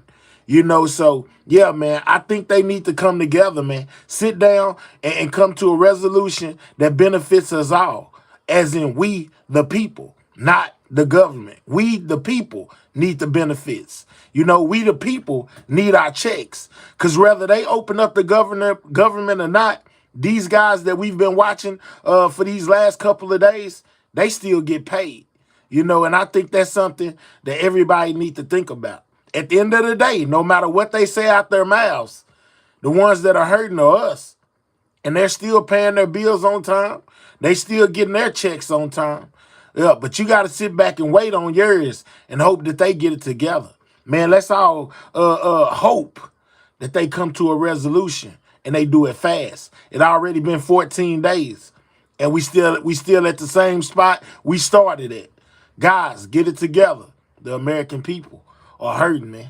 You know, my phone's about to die, so I'm gonna have to jump up off of here, man. You know, but I will come back once Trump gives his announcement. He hasn't given it yet. I was gonna show it right after this, but when I checked, he most definitely haven't said anything yet. So yeah, I'll take this time to charge my phone up. If you're not subscribed to this channel, make sure you subscribe to the channel, man. I'm not on either side. I'm on the side of right.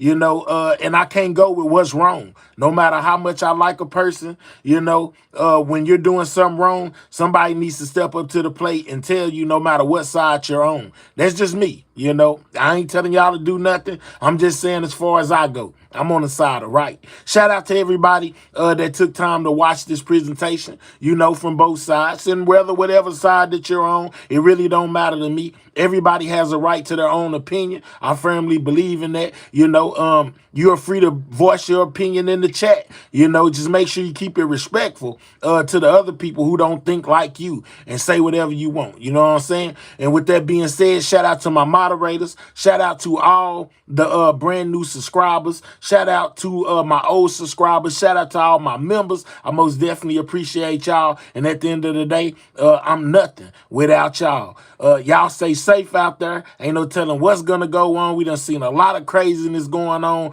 over these last couple of months, man. You know what I'm saying? Prayers for all. And with that being said, it's time for me to make my grand exit. But I will be back once Trump gives his speech. Sidewalk gang, checking out. I'll catch y'all on the next one, man. I'm gone.